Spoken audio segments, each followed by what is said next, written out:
Hello and good morning friends, welcome to the CEC EduSet live lecture. Dear friends, we are pleased to announce that we are starting a very new series and the series is on business organization and management, and for this very series we have once again with us in our studios Dr. Asha Kiran Gupta. Dr. Asha Kiran Gupta is Associate Professor in Sri Aurobindo College, Morning, Delhi University. Dr. Asha Kiran Gupta has almost 21 years of experience, and her gist and her desire to share information and knowledge is on, and with this passion she is here with us, and she is the coordinator, or I would say she is the person who is going to carry this series forward on business organization and management. So this is the first lecture in series. So let's welcome our guest, Dr. Asha Kiran Gupta. Dr. Gupta, welcome to the EduSet lecture. Thank you. Now the paper is Business Organization and Management. This paper has two sections. Section 1 deals with business organization and section 2 deals with business management. Today I am going to discuss with you section 1, that is business organization. This business organization has various subsections, out of which I am discussing only the first section of this business organization, that is nature and scope of business. In this subtopic, we will discuss about first basic knowledge about the meaning of business and organization. Second is spectrum of business activities, and third is basic knowledge about difference with other terms like profession and employment. Let us discuss about meaning of business and organization. As you know, business organization is combination of two words, that is business and organization. In general way or in simple words, you can say that business organization is nothing but it is the organizing the business activities. It means business is not only consist of single activities, rather it comprises of many activities. So, business organization is nothing but it is the organization of various business activities. Now, before understanding the meaning of business organization, as I told you that it consists of two words, one is business and other is organization, we should first of all understand the meaning of business. Now, what do you mean by business? As you know that human activities which are related to production of goods and services for satisfying needs or wants of human beings is called business. Such activities may be of two types, such as economic activities and non-economic activities. Economic activities are those activities which are concerned with the generation of money. It means while performing the economic activities, one can earn money.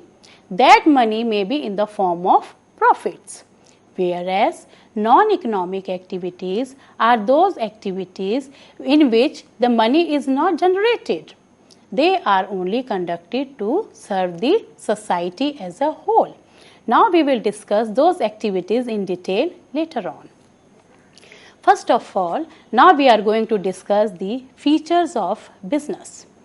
As I told you, business is concerned with the production of goods and services.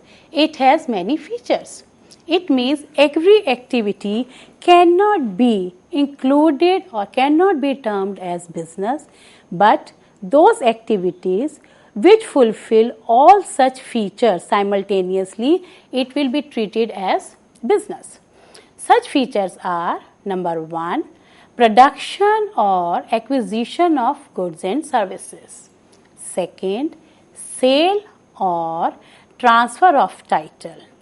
Third, dealing in goods and services. Fourth, regularity of dealing. Fifth, profit motive. And last but not least is having risk in future.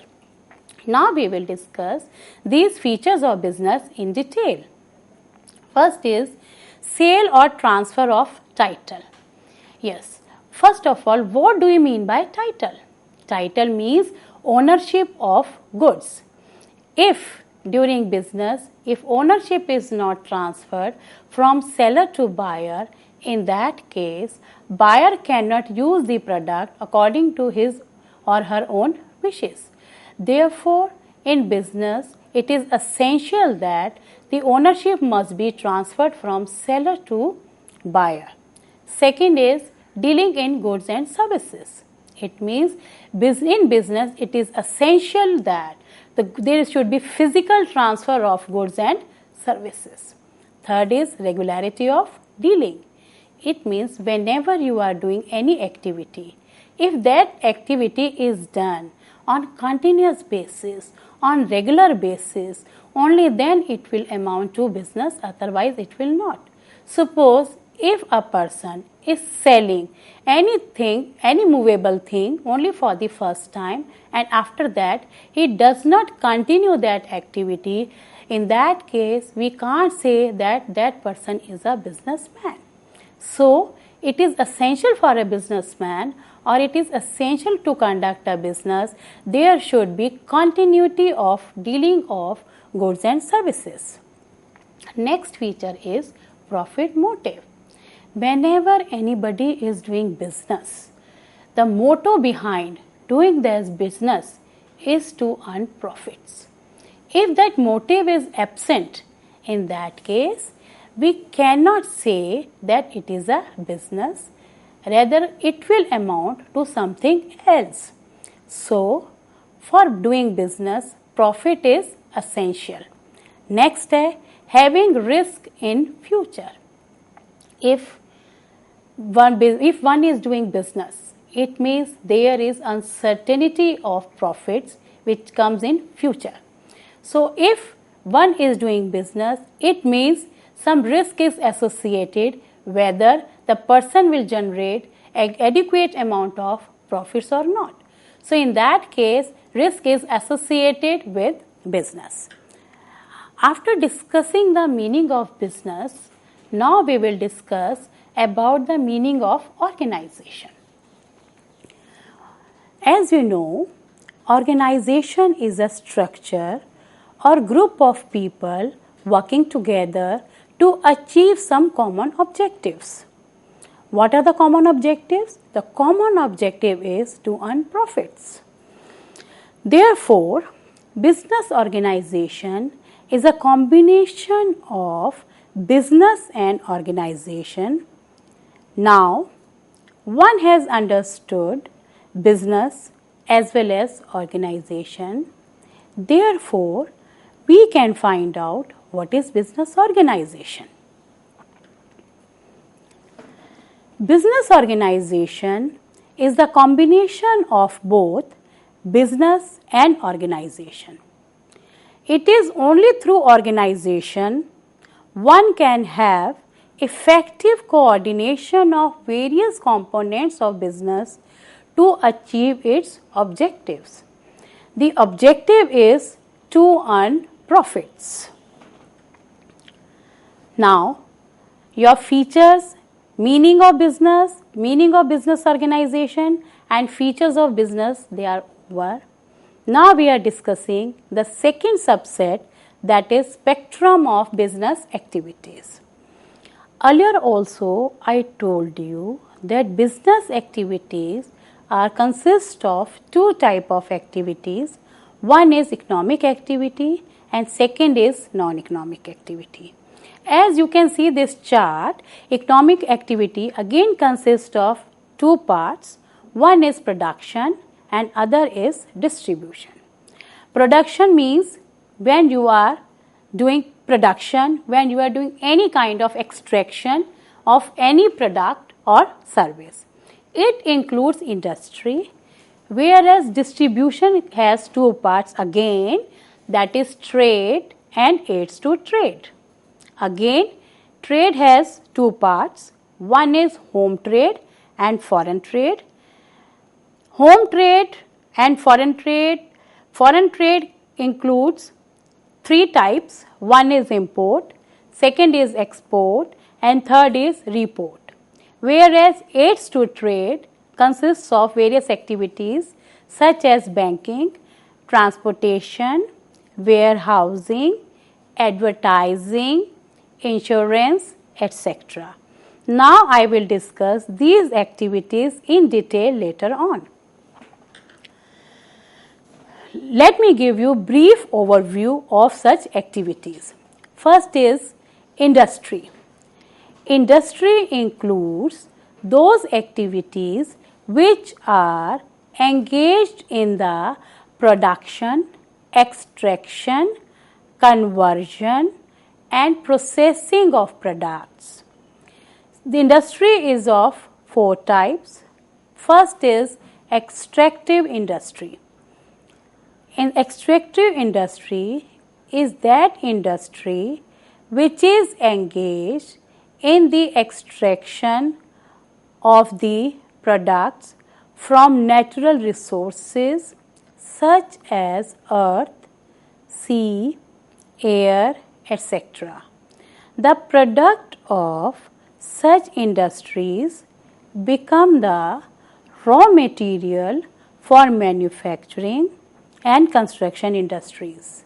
Examples are farming, mining, hunting, etc.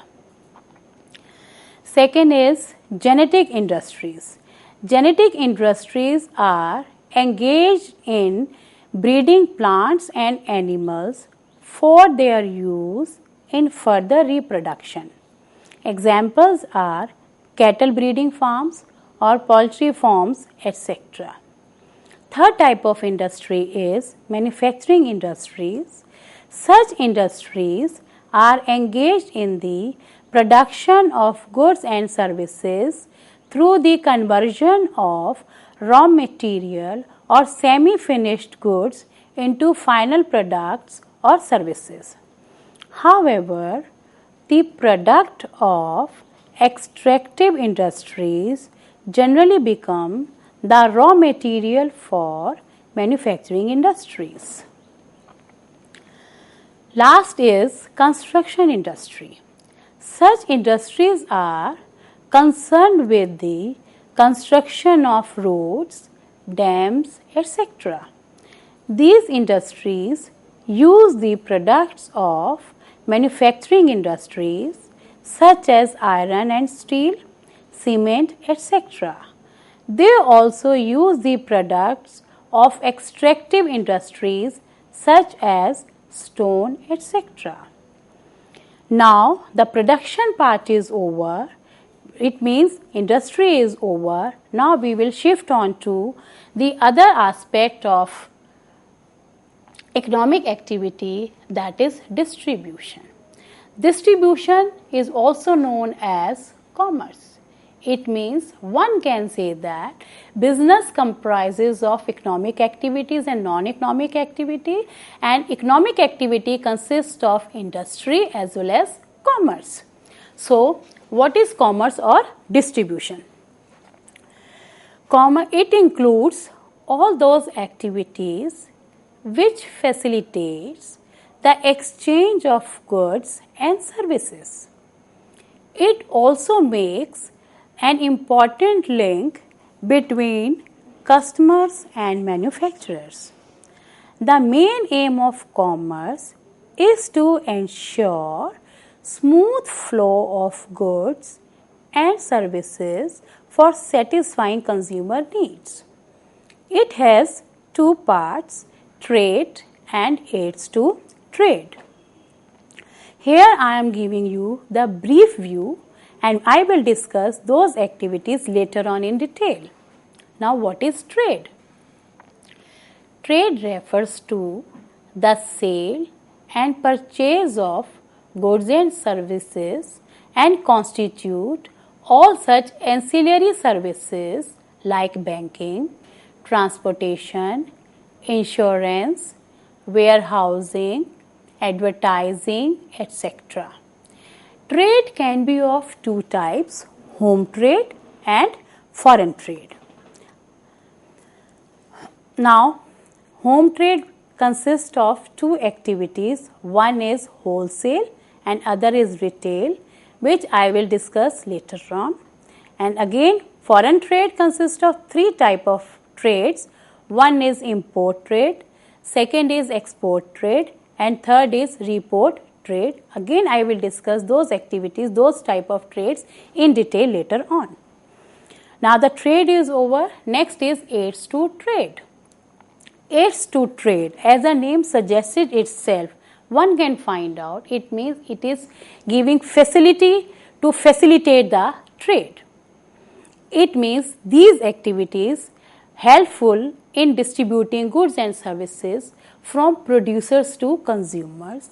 Without such activities, it is not possible for the manufacturers to distribute the goods to the customers. Now, aids to trade has many activities, but I am discussing only few of them. These activities are: number one, banking; second, transportation; third, warehousing; fourth, insurance; fifth, advertising, and there are more activities which I am not going to discuss with you. I will discuss these activities later on in detail. Now, the last subunit of this section is distinction between business, profession, and employment. Generally, people confuse these three terms simultaneously, and it is essential for us to draw a clear-cut distinction between these three terms.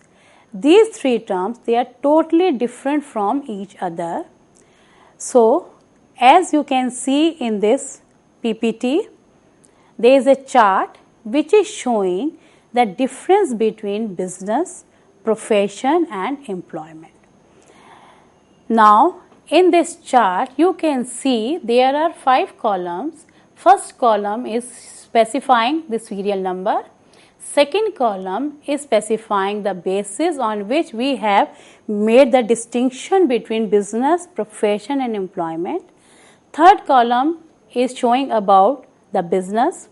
Fourth column is showing about profession, and the last column is telling us about the employment. Now, the first basis is qualification.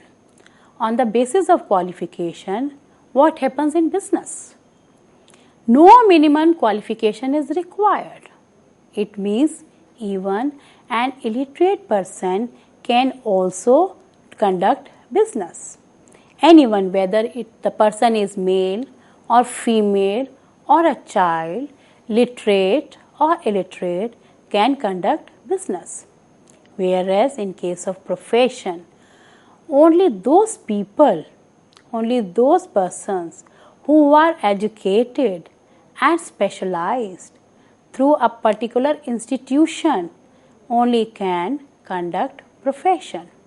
In case of employment, according to the nature of the job, one may or may not require specialized knowledge. Second basis is motive.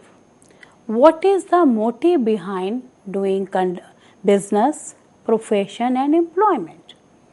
As I told you earlier, business main aim is to earn profits, which is also one of the important characteristics of business. So, the main motive or the basic motive of the business is to earn profits, whereas the motive behind profession is to render services only, and the motive behind employment is to earn wages or salary. The third basis is need for money. It means how much capital is required for doing business or profession or employment, or do we need any kind of capital, or do we need any amount of capital while doing business, profession, or employment? In this we will study that in case of business, for setting up the business, we need some amount of capital. The amount may be small or large, but all it depends on the size of the business. If you are doing business on small scale, in that case, you need lesser amount of capital, and if you are doing business on large scale, then you need large amount of capital. In case of profession, if you are doing your own practice, then certain amount of capital is required to set up your place with infrastructure facilities to start up your private practice. But if you are in job, it means if you are under any employment, in that case, no initial capital is required for doing job. The fourth basis is risk. Yes, in doing business, risk is associated. Whether the business will be successful or it will be a pure failure in the future, all it depends upon the demand and supply of your goods. If you are supplying goods according to the satisfaction of the customers, definitely you will earn profits in future, but the amount of profit again may depend upon the number of competitive brands running in that society. In case of profession, you will earn regular fee, and your fee cannot be in negative terms. In case of employment, no risk is associated, as every month you will get your regular salary and wages. Fifth is code of ethics. As what do you mean by code of ethics? Code of ethics means general rules and regulations. For conducting business, there is no specific code. But in case of profession, some code of ethics are prescribed by various institutions and which are to be followed by the professionals. Whereas in case of employment, one has to follow rules and regulations which are prescribed by the employer. Next basis is reward. In case of business, reward is in the form of profits. Whereas in case of profession, reward is in the form of professional fee. And in case of employment, reward is in the form of salary or wages. Next basis is transfer. Now, it means can you transfer the business, profession or employment? In case of business, yes, one can transfer the whole business to anybody else, but after following certain formalities. Whereas in case of profession, you cannot transfer your degree, you cannot transfer your practice to anybody else even after fulfilling certain formalities. And in case of employment, not possible. You cannot transfer your job to anybody else. Next basis is mode of establishment. It means how will you establish business, how will you establish profession, and how will you establish employment. In case of business, after fulfilling certain formalities, one can start business. In case of profession, after obtaining the certificate of practice from the concerned institution, one can start private practice and act as a professional. Whereas in case of employment, after obtaining the appointment letter from the employer, one can start the job. Next is nature of work. It means what kind of activities are conducted in various kinds of business, profession and employment. In case of business, goods and services are provided. In case of profession, personalized and expert services are provided, and in case of employment, the work which is assigned by the employer can be done by the employee.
Now, details of business activities.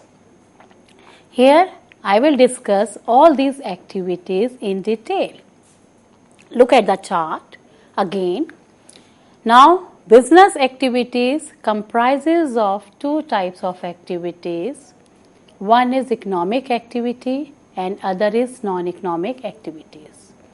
Our focus is only on economic activities, and I am going to discuss with you only economic activities.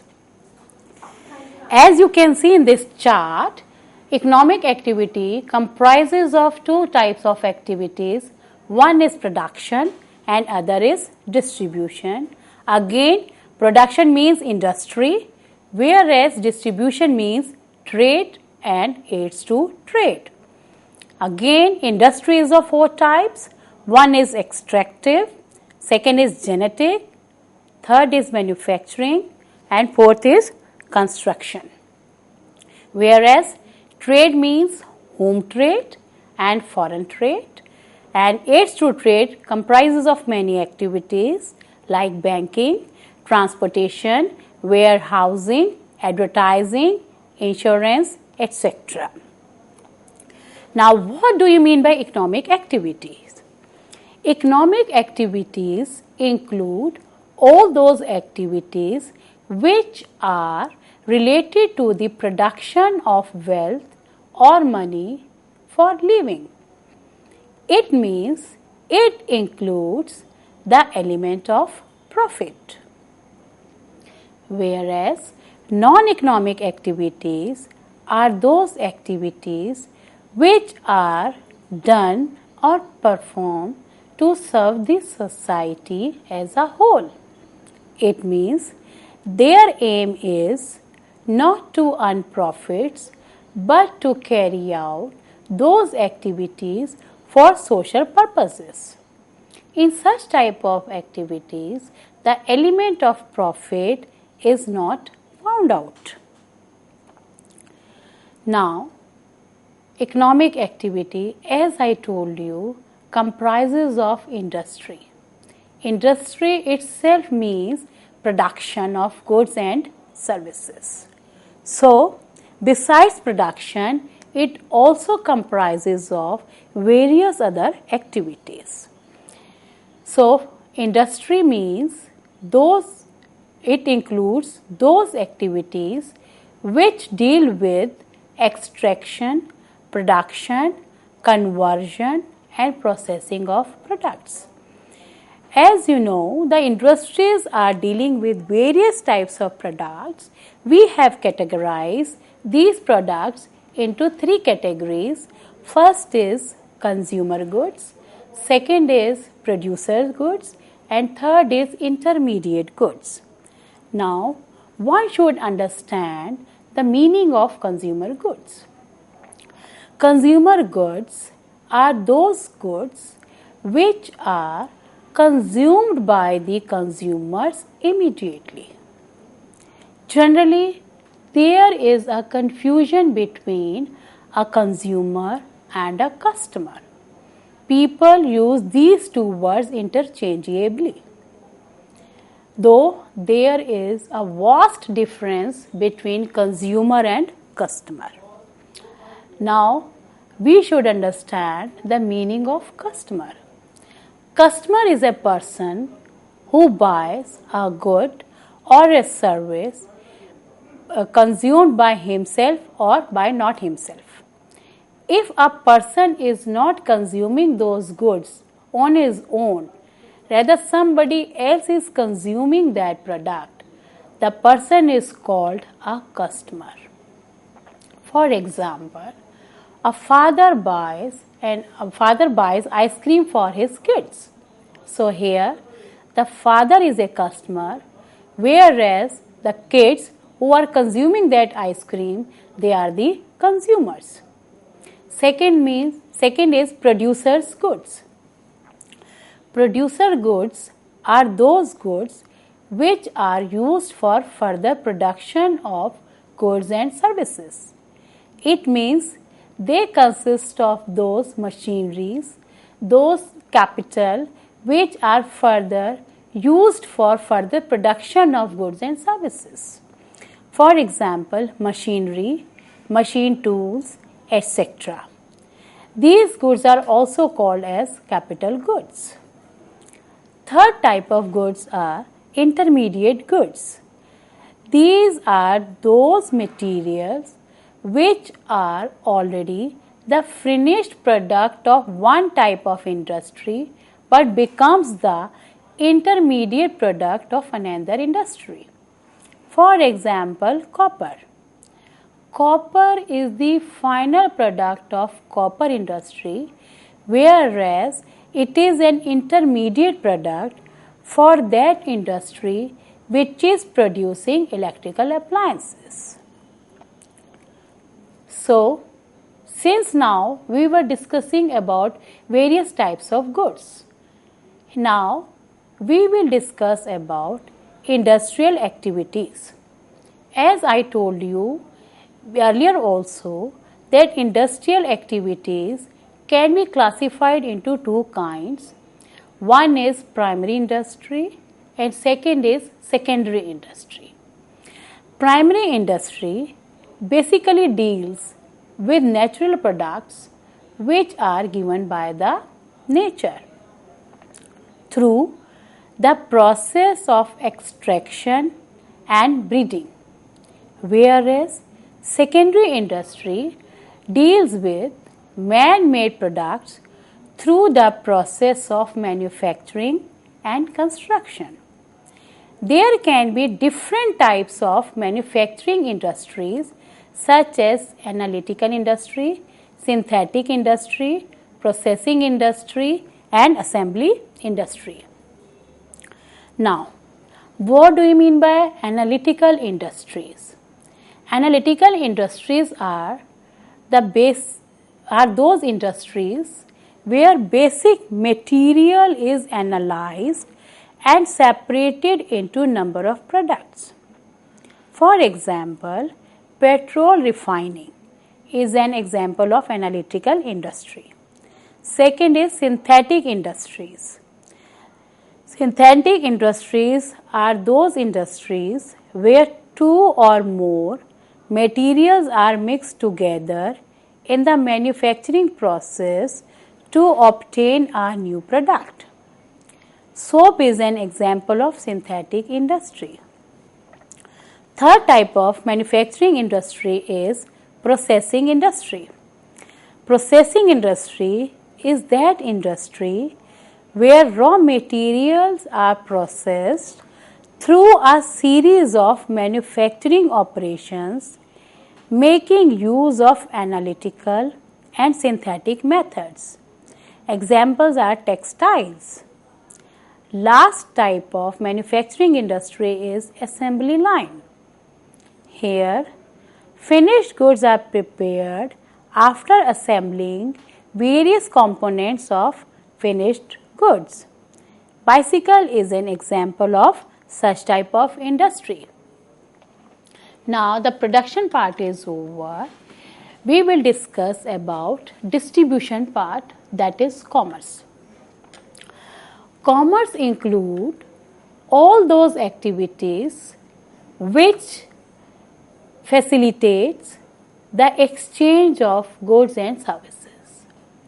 It means it refers to the process of buying and selling of goods and services. If such ancillary activities are not in the business, then it is not possible for the businessman to distribute or to produce goods and services and distribute those goods and services to the customers. The main function of commerce is to remove the hindrance of person through trade, place through transportation, insurance and packaging, time through warehousing and storage, and knowledge through salesmanship and advertising, etc., which are related to the distribution of goods and services. Thus, commerce ensures smooth flow of goods and services from manufacturer to ultimate consumers. Now we will study the role of commerce. As everybody knows that producers and consumers are not situated in one place and they are living at distant places.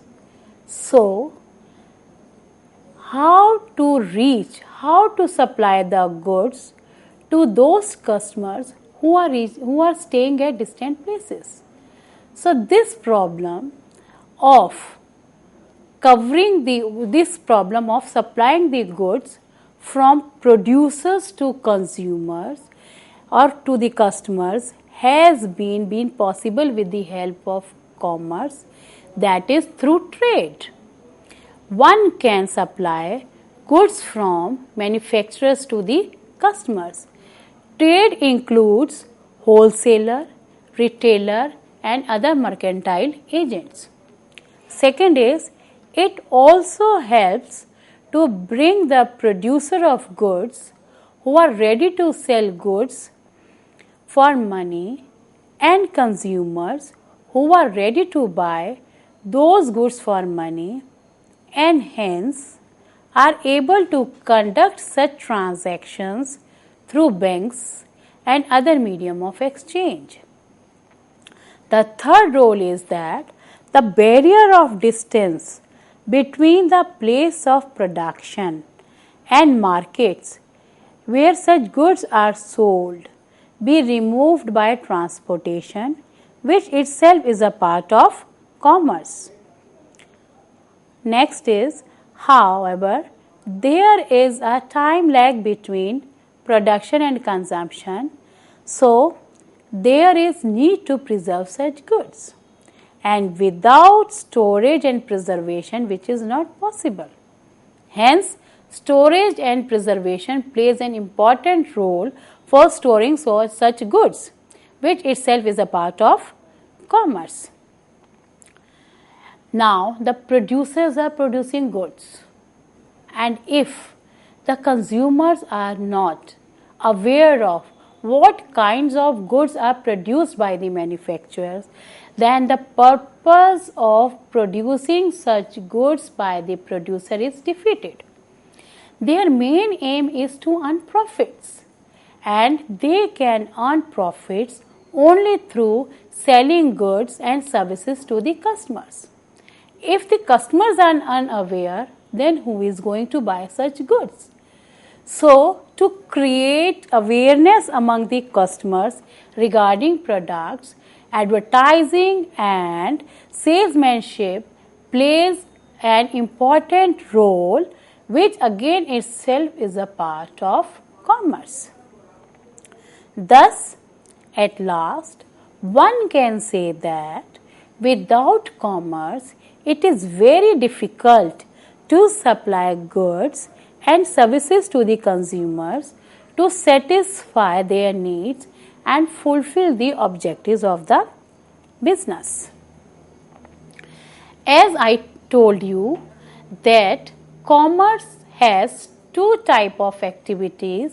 One is trade and other is aids to trade. First of all, I will discuss about trade. Yes, what do you mean by trade?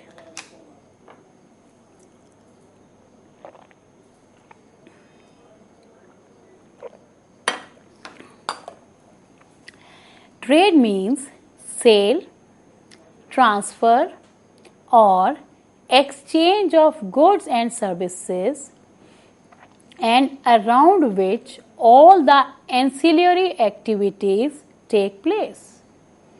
It can be of two types: A. Home trade, B. Foreign trade. Now, what do you mean by home trade? Home trade means when buying and selling of goods take place within the boundaries of the country and consumers are within the same boundaries. Then it is called home trade. Home trade can be of two types. One is wholesale trade and other is retail trade. Now, wholesale trade. A trade is treated to be a wholesale trade if it has following features. Such features are: point number 1, purchase and sale of one or specific type of goods. Second, buying and selling of goods in bulk. Third, basically deals with retailers only. And last but not least, maintains link between manufacturers or producers and retailers. This can be shown with the help of this diagram, that is producers, then wholesalers, then retailers. Next is retail trade. A trade is treated as retail trade if it has following features. First, buying and selling of goods to the customers directly. Second, making a link between a wholesaler and a customer. Third, it can be conducted through shop vendors, peddlers, etc. And last but not least, it deals in smaller quantities but in variety. This can also be seen with this help of this diagram. Wholesaler leads to retailer leads to customers. It means retailer bridges gap between wholesaler and customers. Now home trade is over. Next is foreign trade. A trade is called a foreign trade if buying and selling of goods and services take place between two or more countries. It involves the use of foreign currency. It is carried on mostly in larger quantities. It is also classified as A. Import trade, B. Export trade, and C. Re-export. Now, what do you mean by import trade? Import trade is a trade when goods are purchased from foreign countries for the use of domestic purposes by the domestic country. Here, domestic market is used for the distribution of goods. Next is export trade. It is a trade when goods are sold to the foreign countries. In such type of trade, foreign market is used for distribution of goods, and during for export, the foreign currency comes into the domestic country. And moreover, if you want to improve the status of your country, then you must more inclined to export more as compared to import. Next is re-export. Re-export means when goods are imported from one country for the purpose of exporting the same goods to another country. So here I am completing trade. Now I am switching over to aids to trade. There are certain functions such as banking, transportation, insurance, warehousing, advertising, etc., which help trade. It means these activities, they have given life to trade, without which that it is not possible for the country, or it is not possible for the businessman or the manufacturer to supply their goods to the consumers.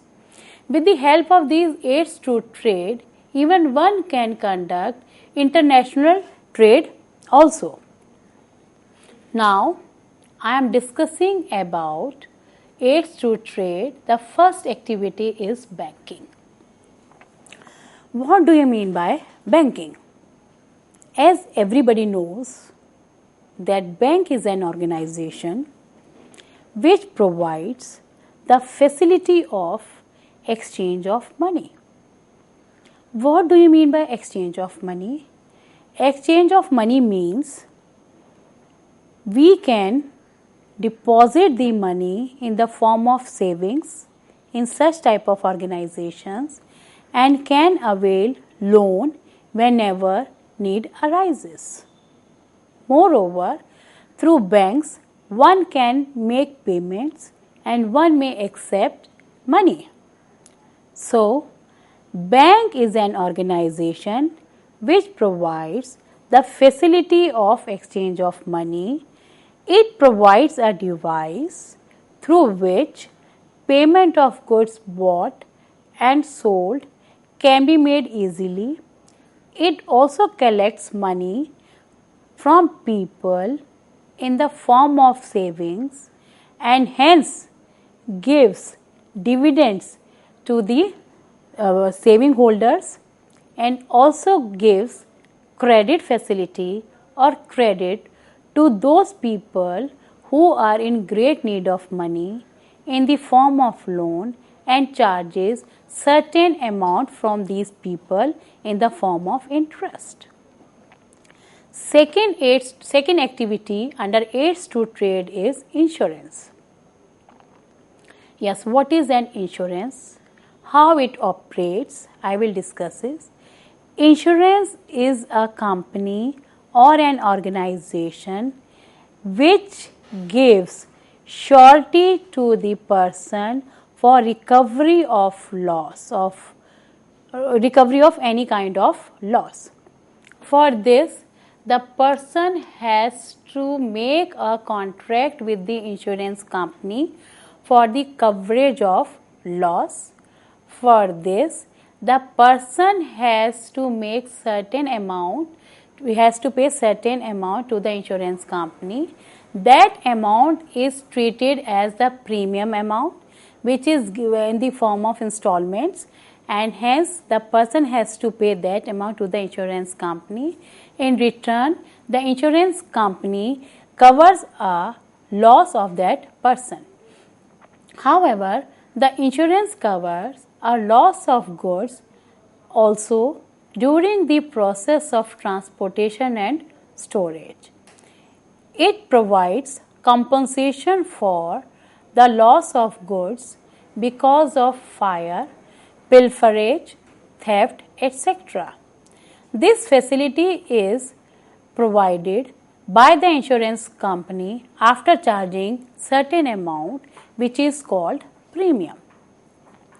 Next activity of aids to trade is warehousing. As everybody knows that there is a time gap between the production of goods and services and its distribution. So, the businessman or the manufacturer, they keep on producing goods because they don't know at what time the demand may arise. So, it is essential for them to preserve those goods, which this facility of providing protection to the goods is given by the warehouses and the storage houses. So, there is a time gap between production and consumption of the goods. So, warehousing provides the facility of storing of goods either by the manufacturers or by the supplier of the goods. The supplier of the goods may be the wholesalers or retailers, depending upon the volume of the transactions. Therefore, with the help of warehousing facilities, one can supply the goods to the customers on time. The next is transportation. As you know, the production place is different and the customers are differently located. So, it is essential for the producers to supply the goods on time whenever demanded by the customers. This can be possible only when there is transportation facilities which can take goods from producers, from manufacturers to the ultimate customers. Therefore, one can say that the production does not take place near to the markets and the customers are widely scattered. So, with the help of transportation, the one can fulfill the demand of the customers on time. So, transportation provides speed to the trade. However, with the help of transportation, it is possible to conduct international trade.